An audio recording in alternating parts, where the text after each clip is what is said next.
Bonjour, c'est Stéphanie Lehuger. Bienvenue dans ce nouvel épisode du podcast Le chemin de ma philosophie. Je vous invite à aiguiser votre esprit critique pour décider de l'impact que vous voulez avoir dans le monde.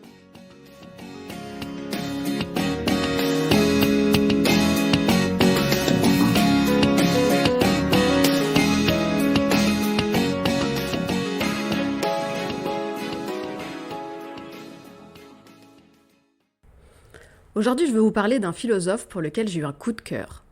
Un coup de cœur parce que c'est une personne qui a eu une vie extraordinaire. Il n'est pas du tout comme les philosophes habituels. Il est né avant la Seconde Guerre mondiale, il est mort au début des années 2000. Et sa particularité, c'est qu'il a eu 15 vies. Et tout au long de sa vie, il y a deux questions qui l'ont vraiment habité. La première, c'est: est-ce que la vie a un sens ? Est-ce que la vie est absurde ? Et la deuxième, c'est comment je peux rester cohérent avec moi-même, malgré ces 1000 vies qu'il a pu avoir. Alors cette personne, c'est Václav Havel. Alors sa pensée, elle repose quand même sur un présupposé, qui est pour lui une intuition.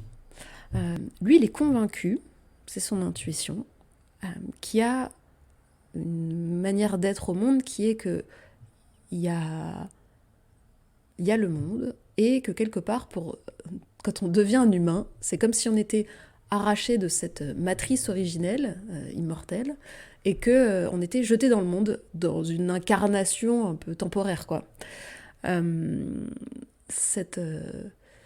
Ce grand fond, quoi, cette matrice, quoi, lui, il l'appelle la mémoire de l'être.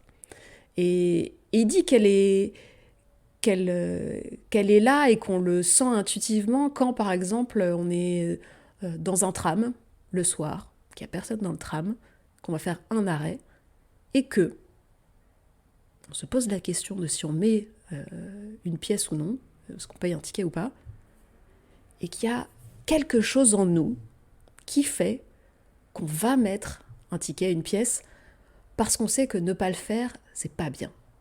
Il dit, mais d'où vient cette intuition ? Et pour lui, elle vient de la mémoire de l'être, qui est pour lui ce qui nous guide dans une moralité, quoi, de ce qui est bien ou non, parce qu'en fait, la mémoire de l'être, c'est ce qui... en fait, ce serait un peu l'équivalent du jugement dernier chez les chrétiens, sauf que c'est un jugement qui n'est pas dernier, mais qui est à chaque instant, pour chacune de nos actions.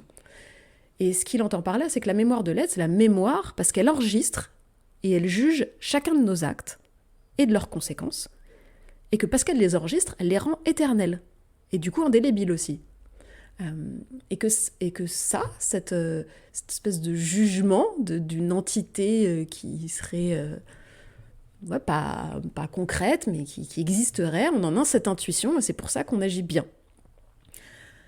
Et alors de cette mémoire de l'être que lui, il ressent, et qui dit que chacun d'entre nous ressent, parce qu'on sait que nos actes vont être jugés, enregistrés, de manière impossible à défaire, donc si on agit mal, on ne pourra pas revenir dessus, et ben en fait, finalement, chacun de nos actes finit par dessiner progressivement notre identité, sans pouvoir revenir en arrière. Pour lui, l'homme est libre de ses actions. Et parce qu'il est libre de ses actions, la responsabilité morale qu'il a de bien agir, elle est à son propre... Enfin, vraiment, il est de son propre choix de le faire ou pas. Il a la possibilité de mal agir, d'agir de manière immorale s'il le souhaite. Personne ne va l'en empêcher.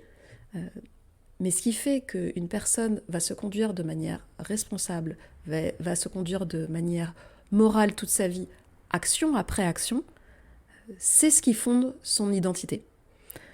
Pour lui, pour qu'une existence soit digne, il faut agir moralement à chaque instant de sa vie, quelle que soit la difficulté de la situation.